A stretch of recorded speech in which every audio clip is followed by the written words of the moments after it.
Всем привет! Продолжаем мудохаться с балансированным двигателем иж Юпитер 5. Скажу сразу, проделанная работа по балансировке не прошла даром, и двигатель, со слов владельца, избавился от большинства вибраций по сравнению со стоковым, и раскручиваться стало намного легче. Увы, документально я этого подтвердить не смогу, так как сам не видел и не пробовал. Но, как сказал Дмитрий Владимирович, а это хозяин мотора... Я чувствую. Я всегда чувствую. Витяй. Не знаю, правда, какие глаза у него были при этом.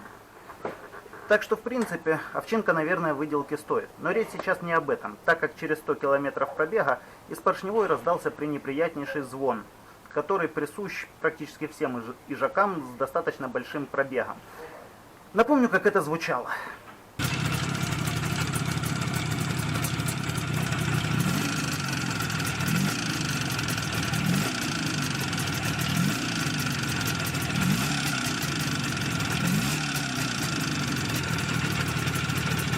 И это при том, что все запчасти, установленные в этот двигатель, коленвала, поршня, сальники, подшипники, все было заводское, ну, кроме сальников и подшипников, но подшипники были лучше, чем заводские, СКФ C3 и так далее.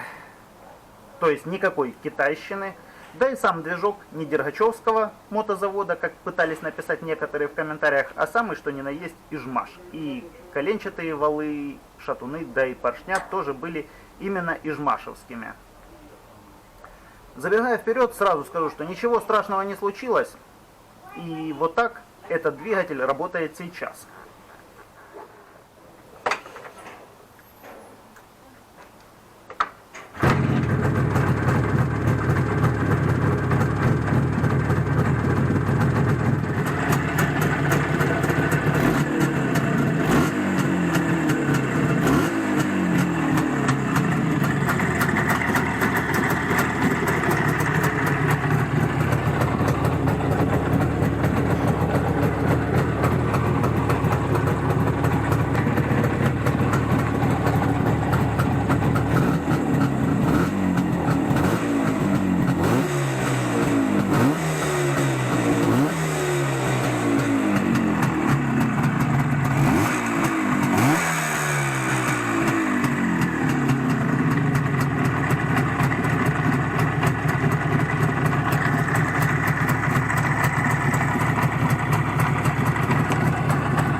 Более того, еще до выхода прошлого видео я точно знал, в чем причина этого стука, и задавал вопрос о возможных причинах вот этого звона поршневой из чисто спортивного интереса. Сколько же людей помнят еще этот мотоцикл? Кусок дерьма. И то, как с ним обращаться. Ураган.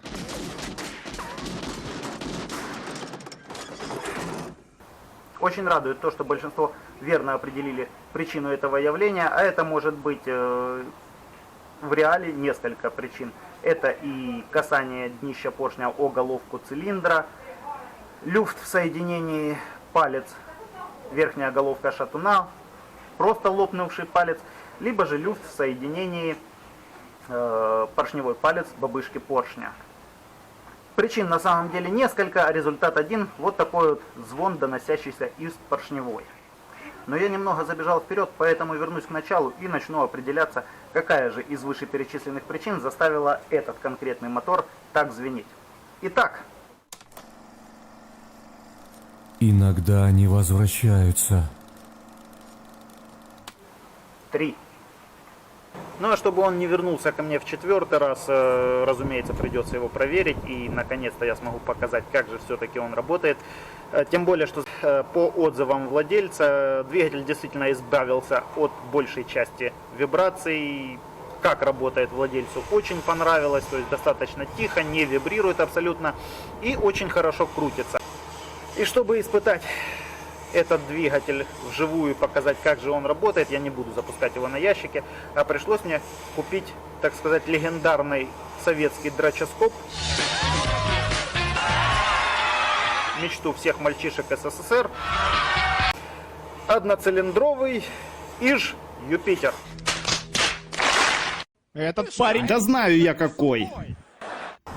Да-да-да, я не ошибся, потому что сделать так, чтобы на Юпитере работало 2 цилиндра, можно только одним способом, это прикрутив на угольниках к нему второй движок.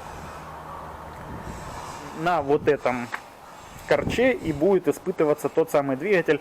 Заодно он и частично послужит донором для проверок разных теорий, в частности теории о несоответствии размеров поршней заданным. Можно будет сдернуть эти цилиндры, расточить их под новые поршня и, установив на тот самый балансированный двигатель, послушать, как же он работает на других поршнях, так как работа на заводских поршнях с теми размерами, что там есть, увы, не впечатлила. Час X настал, и сейчас я установлю вот эту донорскую расточенную поршневую на тот самый балансированный юпитеровский мотор. И наконец-то решится вопрос, так что же все-таки стучало в двигателе, то ли это поршневая, то ли это мои косяки при сборке. Покажу сразу крупным планом, как выглядит расточенная поршневая.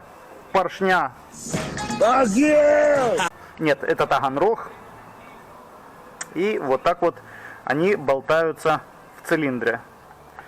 Есть болтаночка, потому что конусность на этих поршнях фактически такая же, как и на заводских. А вот так вот выглядит та музыкальная поршневая, которая стояла на этом двигателе, которая издавала тот самый звон. Если с правым цилиндром все в принципе более-менее в порядке и поршень сидит достаточно плотненько, то вот левый, тот, который, собственно, и звенел, шумел, выглядит вот так.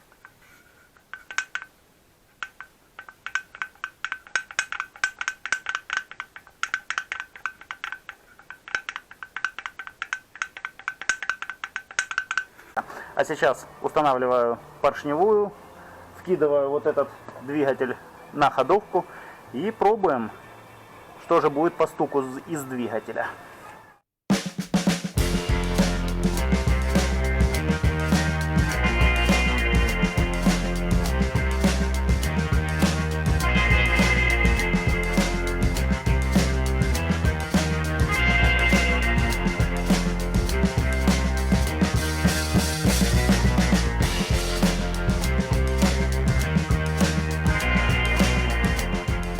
Следующий такой достаточно интересный момент, это то, что после установки этих поршней...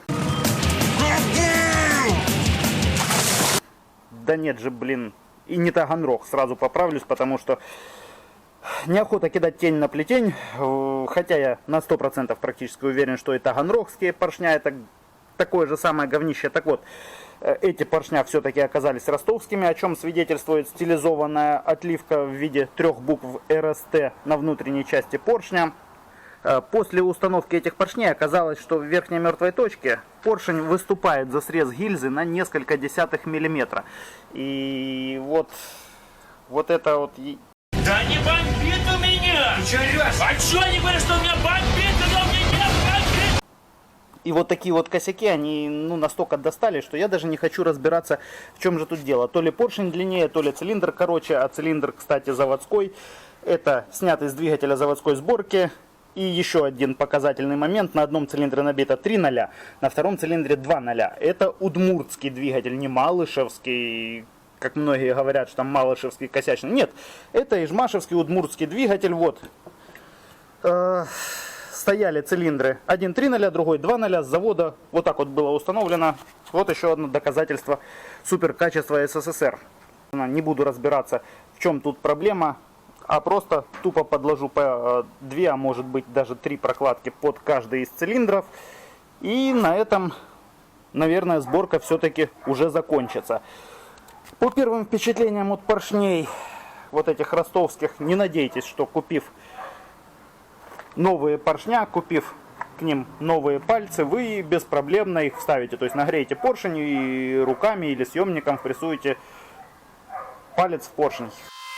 Там на самом деле, потому что отверстия в бобышках поршней сделаны с минусом, причем с серьезным минусом, и палец диаметром 14,0 минус сотка, он не лезет в бобышку поршня никак, ни при нагреве, ни съемником не задавливается при нагреве, и фактически даже нагрев автогеном ситуацию никак не изменяет, потому что минус в диаметре отверстия в бобышке составляет в районе там 3-4, а то и 0,05 мм, и вот такую вот разницу никакой нагрев не компенсирует. И перед установкой мне пришлось долго и нудно дрочить эти поршня, точнее отверстия в бобышках поршней развертками, чтобы поршневой палец наконец-то занял свое место при нагреве. Правда, опять же, не от руки, а пришлось додавливать поршневые пальцы съемником. Ну, собственно, на этом пока все. Осталось закрутить головки, предварительно подложив под каждый цилиндр по одной, а то и по две прокладки, и установить двигатель на ходовую, проверить, наконец-то.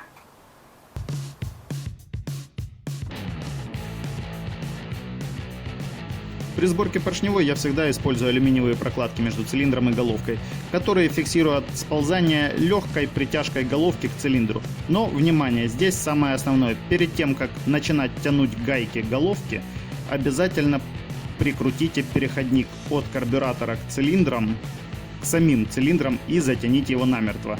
Только после этого можно начинать затягивать гайки головок цилиндра.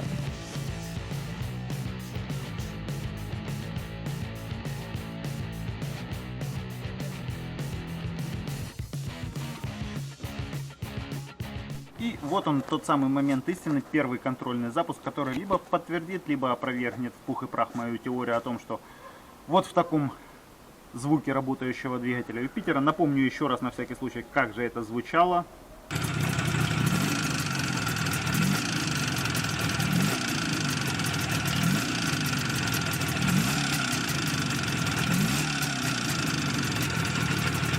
Виноват именно поршень, а не палец, втулка, плохо перепрессованный коленвал или, не дай бог, плохого качества сборка, как некоторые, возможно, напишут в комментариях. И вот так вот он звучит сейчас.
Ну а теперь, собственно, перемещусь в мастерскую и проведем тщательные замеры, овальность, конусность и так далее поршней и цилиндров, так как лично, на мой взгляд, звон идет именно из поршневой, и виноваты в этом именно поршня, а точнее неправильная их геометрия. Перед началом измерений сделаю вставочки из двух вот таких вот книжек. Первая — это ижевские мотоциклы, Ижевск 1974 года. Вторая — это мотоцикл «Теория, конструкция и расчет». Собственно, книжка, которая предназначена для учащихся машиностроительных техникумов, как учебное пособие, а также может быть использована специалистами, создающими новые отечественные мотоциклы и занимающиеся модернизацией ранее выпущенных моделей. Вот вырезки из этих книжек касательно формы, геометрии поршней.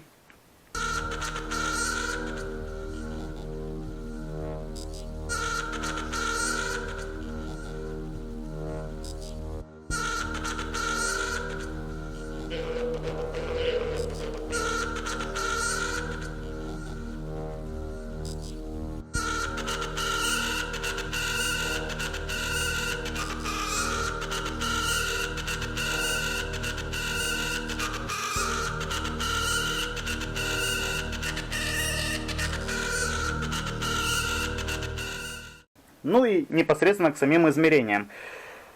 Сам процесс измерения я не буду показывать, так как это долго, нудно. Я лучше расскажу и покажу, какие я поршня буду измерять. Во-первых, планетовский поршень, СССРовский, оригинальный, заводской.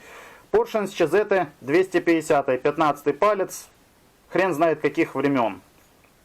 еще, наверное, хрущевских. Поршень МЦ-250. Все это заводское, настоящее, то есть никакого новодела.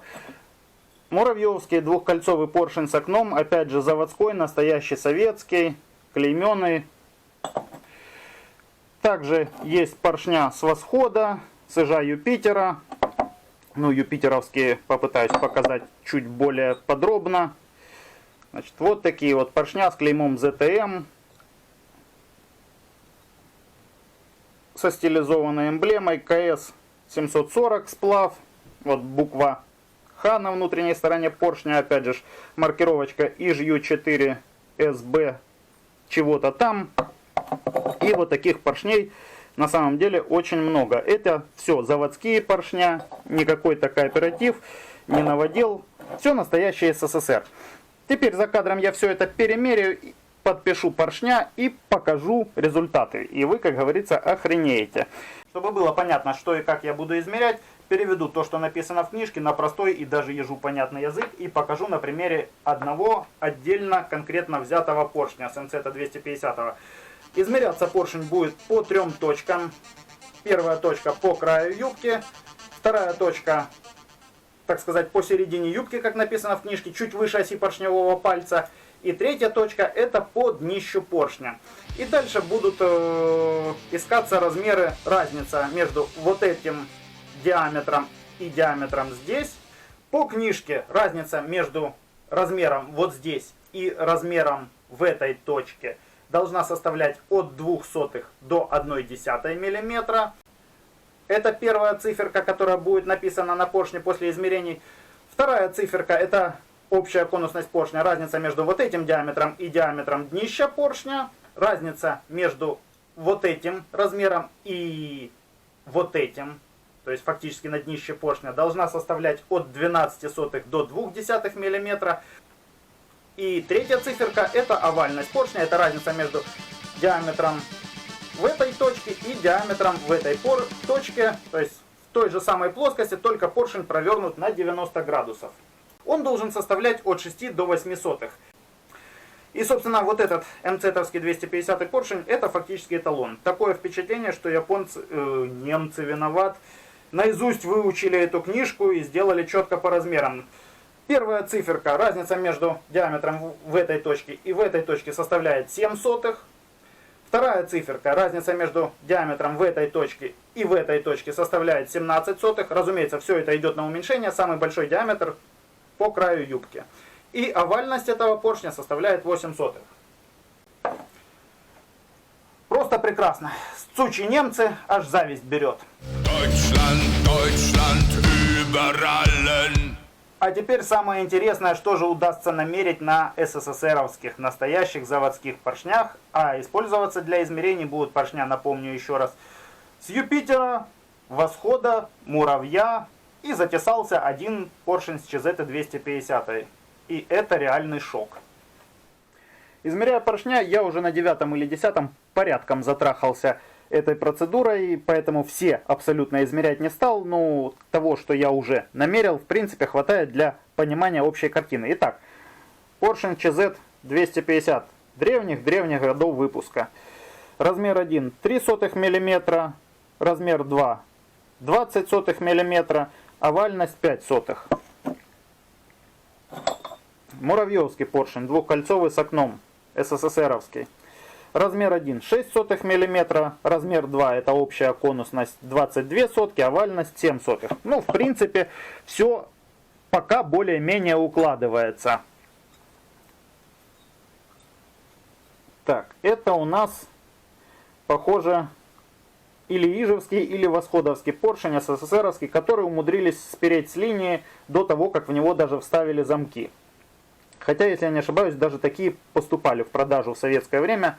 Вот он, ZTM-овский поршень. По размерам. Первый размер фактически в 0, то есть 1/2 сотки. Второй размер 10 сотых миллиметра, конусность маловато. И овальность тоже фактически в 0, 1/2 сотых, что можно списать на погрешность. Следующий поршенек. Это у нас чисто восходовский поршень. Оригинальный, заводской. Он внутри еще клеймо с зайцем отлито. Опять же, первый размер фактически равен нулю, 1/2, общая конусность около десятки и овальность 0. Можно говорить, что это брачок какой-то легкий. Еще один поршень юпитеровский. Опять же, заводской IJU4SB13, буква Х на внутренней стороне поршня. Размеры. Первый размер десятка, второй размер 25 сотых и овальность уже целых 15 сотых. Ну, великовато, ну, пройдет. Еще один поршенек. Опять же с буквой Х. Первый размер десятка, второй размер уже 30 сотых миллиметра, овальность 16. А это ижмашевский поршень, потому что есть клеймо со щитом внутри поршня, то есть это именно ижмашевский родной. Первый размер десятка, вполне, второй размер 28, ну больше предельного значения по книге, причем больше достаточно намного, и овальность 12 сотых, фактически на 5 сотых больше, чем указано в книге. Еще один ковровский поршень с зайцем внутри. Размеры. Первый размер 4,5 мм, общая конусность в районе 15 сотых, овальности фактически нет, так как она составляет 1/2 сотых, на которой я вполне мог прошибить при измерениях. Еще один ковровский поршень, вон он, бегущий заяц, по размерам, опять же, первый размер 6 сотых мм, второй размер 15 сотых, это общая конусность, и овальность 4,5 сотых мм, то есть вот единственный из ковровских поршней, который оказался, ну, фактически без брака. Ну и далее то же самое, юпитеровский поршень, первый размер 10 сотых, общая конусность 0,3 фактически и овальность 15 сотых. Ну, это все из заводских поршней, которые еще при Брежневе сделаны были. А что же, как дело обстоит с теми поршнями, которые стояли в этом двигателе? Итак, пиленный мною поршень с правого цилиндра, который пока не звенел и работал тихо. Первый размер 7 сотых мм, шикарно. Второй размер 35 сотых мм, это уже откровенно дохренища, то есть очень большая конусность и овальность целых 0,2. Ну, может быть там минус пару сотых, где-то я прошиб при измерениях, но все равно общий смысл понятен. Очень большая овальность и очень большая конусность. И виновник торжества, тот самый поршень, который звенел, гремел, и у которого уже ушло с юбки 5 сотых мм, так как изначально эти поршня по диаметру фактически не различались, и диаметр в нижней части юбки у них был равен 62,5 мм, 5 десятых. То есть, ну или 50 сотых, плюс-минус пару соток. В данный момент у этого поршня 1,45 диаметр в нижней части юбки. Соответственно, разница, размер 1 составляет всего 5 сотых, к которому можно смело прибавить потерявшиеся 5 сотых. Опять же, размер 2, это общая конусность, сейчас 30 сотых, плюс 5, 35 сотых. И овальность 17 сотых. И, в общем-то, зазвенел этот поршень именно из-за того, что ушел размер по юбке на 5 сотых миллиметра, плюс сам цилиндр выработался на 2-3 сотых миллиметра, проводили измерения цилиндра. Вот этот поршень и затарахтел. Как вы понимаете, с такими грустными размерами, с таким их огромным разбросом, вопрос звона из юпитеровского двигателя — это только вопрос времени. Какие бы вы поршня ни взяли, вот, больше десятка СССРовских поршней, которые также, увы, качеством не отличаются. Так вот, какие бы поршня вы ни взяли, рано или поздно, а скорее всего рано, этот двигатель все равно зазвенит. Вот это поворот! И кардинально, всерьез и надолго избавиться от вот этого фирменного ижевского звучания можно только попытавшись установить вот такой вот поршень с ижа Юпитера водянки вместо оригинального поршня. В чем тут фокус? Если приложить поршня палец к пальцу, очень хорошо видно, что расстояние от центра пальца до днища поршня на водяночном поршне гораздо меньше, чем на обычном юпитеровском. Соответственно, При работе этот поршень будет гораздо менее подвержен вот этой вот раскачке. И, соответственно, будет гораздо меньше биться днищем поршня о стенки цилиндра. Правда, для такой переделки необходимо будет выполнить целый ряд работ. И включение специально для Дмитрия Владимировича. Как говорится, применительно к нашей ситуации, пытка ежаком уже длилась 3-й час. И в данном случае я уже сжег 2 вот такие полулитровые мензурки с бензином. И сейчас подходит к краю уже вот такая вот 1,5-литровая баклага, размешанная с бензином, с маслом, заполненная изначально до горлышка. Вот это все я спалил на холостом ходу, периодически подгазовывая, разумеется, не допуская перегрева на этом ижаке, на донорской ходовой, с которой тоже была целая куча проблем. В частности, вот эти вот 2 катушки зажигания, которые стояли на нем, обе катушки пришлось менять. Изначально я сразу же сменил вот эту автомобильную, которая торчала под баком, на 12-вольтовую, а потом в процессе, так сказать, запусков и контрольных прогонов обнаружил то, что вторая бобина греется. Из личного опыта, если бобина сильно-сильно греется, это обычно означает то, что у вас где-то в проводке хреновая масса, плохой контакт и так далее. Вся система начинает потихонечку греться из-за большего сопротивления. И у меня это когда-то закончилось тем, что в один день я спалил 3 бобины. И в конце концов закончилось это все, что выгорел плюсовой провод от замка зажигания до аккумуляторной батареи. Только после этого до меня дошло, что хреновая масса, которую я перенес, а на ижах масса крепится обычно на бардачок, который мало того, что гниет от аккумулятора, так еще он на раме крепится всего 2 болтами, на один из которых постоянно кидает грязь с заднего колеса, в результате чего болт сгнивает, корродирует, и ни о каком нормальном контакте в данном случае речь уже идти не может. Второй болтик, он не в лучшем состоянии, он также подгнивший, и, собственно, вот эта болячка всех ижаков. Я бы однозначно рекомендовал переносить массу из бардачка куда-то вот в это место, то есть засверлиться здесь, зачистить хорошенечко и прикрутить массу к раме, перенеся ее из бардачка. В общем-то, после того, как массу я перенес, бобина все равно продолжала греться, а после внимательного осмотра оказалось, что бобина просто-напросто 6-вольтовая, и поэтому она грелась. Пришлось заменить и вторую катушку зажигания. Сейчас установлены 2 12-вольтовых катушки. И после этого никаких проблем с работой двигателя мне обнаружить не удалось. Запускается он отлично. Более того, я специально подключил вот такой вот простенький электронный тахометр, чтобы можно было контролировать холостые обороты. И работает сейчас этот двигатель по прошествии, так сказать, того, что он выел уже фактически 2 литра бензина без каких-либо посторонних шумов. Это то, чего опасался Дмитрий Владимирович, что вот этот стук, он вернется. Значит, будем продолжать отпираться? Разумеется, с ростовскими поршнями, у которых тоже конусность больше 0,3 мм, он рано или поздно вернется, и скорее вернется рано, чем поздно.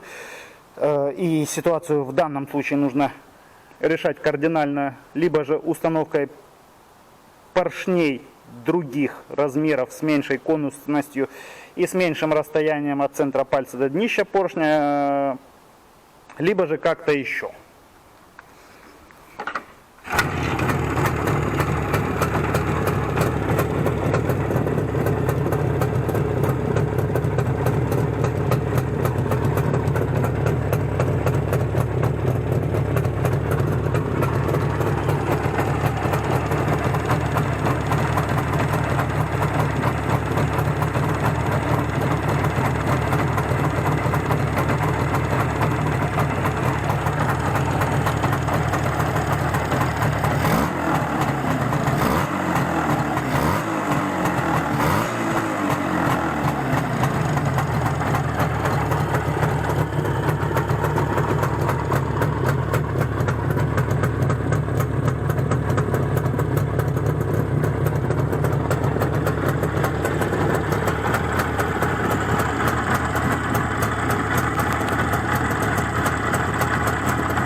И заключительная часть – обобщение всего произошедшего. В таком вот крайне неприятном звоне юпитеровского мотора виноваты оказались именно поршня, а точнее их геометрия. Ну, если не брать во внимание то, что поршня изначально по своей конструкции, по размерности, они с целой кучей заводских дефектов. Так вот, на этом двигателе поршня оказались очень большой конусностью, плюс к тому левый поршень, который зазвенел, он еще в процессе обкатки умудрился потерять где-то 0,05 мм, плюс к этому выработка в самом цилиндре, разумеется, он и зазвенел. И хотя Дмитрий Владимирович очень надеялся на какой-либо другой результат, ну, может, там втулочка застучала, пальчик застучал, на самом деле хрен там. С коленвалом, втулкой, пальцем, бабышками в поршне все в порядке, и звенит именно поршень в момент перекладки. Бьется днищем поршня о стенки гильзы, и вот это вот и есть тот самый паскудный звон этого мотора. Для подтверждения этого я установил донорскую поршневую, расточенную под первый ремонт под ростовские поршня. Разумеется, тоже там конусность в районе 0,3 мм, но расточенные с минимальным зазором они пока не дают вот такого шумового эффекта, хотя он появится впоследствии. И для подтверждения своих слов выработал на вот этом мотоцикле, на этой поршневой, уже больше 2 литров бензина. То есть в данном случае это вот фактически заканчивается 2,5 литра, и это вот то, что осталось в граммах от тех самых 2,5 литров. По себестоимости 2 рубля килограмм? Отпускная стоимость для тебя рубль штука. Даже не рубль, а рубль 20. А 20 за что? За обслуживание. Весь этот бензин был выработан на этой поршневой при подгазовках, при раскручивании двигателя до 3-4 тысяч оборотов в минуту. Никакого звона не появилось, и это лишний раз подтверждает то, что, увы, с геометрией поршней что-то не то. Хотя владелец этого мотоцикла и проводил какие-то исследования и даже предоставлял мне информацию непроверенную, не знаю, насколько это правда, но склоняюсь к мысли, что да, так и было.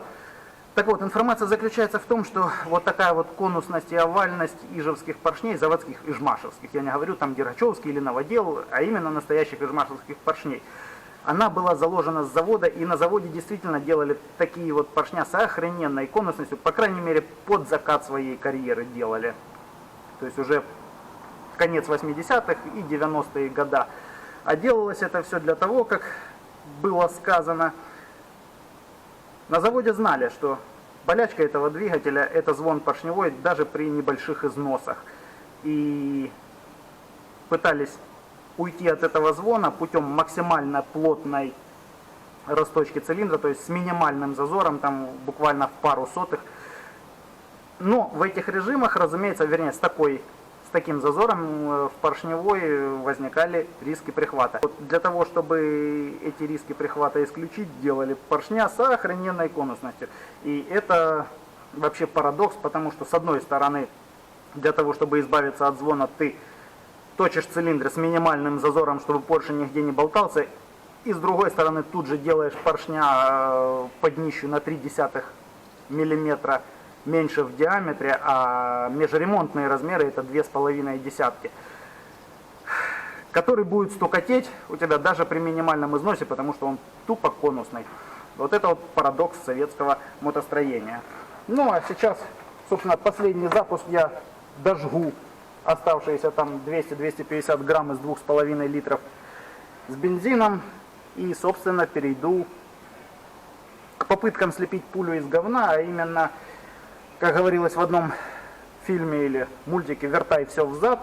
Поршневая здесь стоит моя, будет возвращена родная поршневая, точнее родные цилиндры. А вот с поршнями придется лепить пулю из говна и работать с ростовскими поршнями. И это будет очень интересно, потому что планируется их доработать, ну, для того, чтобы они хотя бы как-то какое-то время продержались в этом моторе. Сколько денег пропадет? За все ты сам и заплатишь. Чего? Так как Дмитрий Владимирович, как я понял, любит поднавалить, и первый раз этот двигатель вернулся ко мне с поршневой со следами легкого прихвата и с поршневыми пальцами с явным дефицитом смазки. То есть поршневые пальцы были посиневшие, перегретые. И это также могло явиться причиной появления вот такого вот звона. Ладно.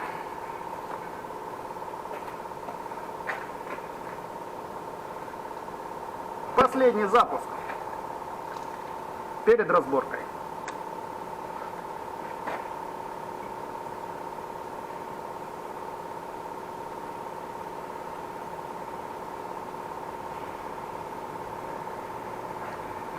Заметьте, что в данном случае питание идет из бутылки. Мотоцикл стоял сутки без движения. Я просто включил зажигание, не подкачивая, ничего не делая. Я даже воздухом не дышу.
На сегодня как-то так, а в следующем выпуске я расскажу и покажу о возможных доработках тех самых ростовских поршней, чтобы попытаться сделать из них хотя бы что-то более-менее похожее на поршня, которые будут ходить, и попытаться свести к минимуму риск теплового прихвата при перекруте двигателя или при движении в жару. Короче, те самые болячки, которыми изначально болеют новодельные поршня, попытаться как-то нивелировать, а также расскажу и покажу, точнее расскажу в основном в теории и немножечко покажу, как можно избавиться от фирменного юпитеровского звона всерьез и надолго, но для этого, разумеется, потребуется целая куча серьезных доработок самого двигателя, включая замену поршней.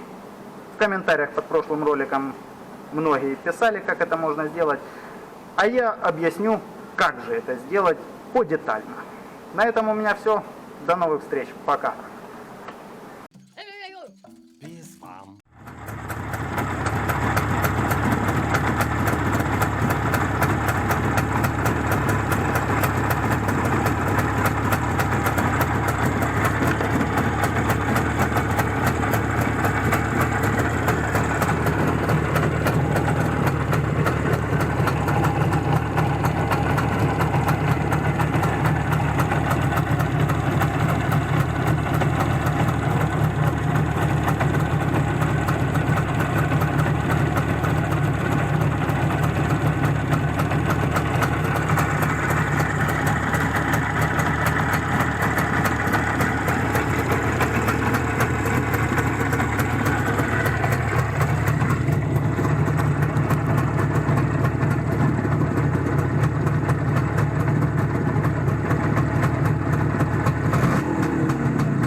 это ощущение, его немногим доводится испытывать, и оно уже поэтому особенное. А потом только и думаешь, вот бы еще разок так улетно чумануть, пережить все это.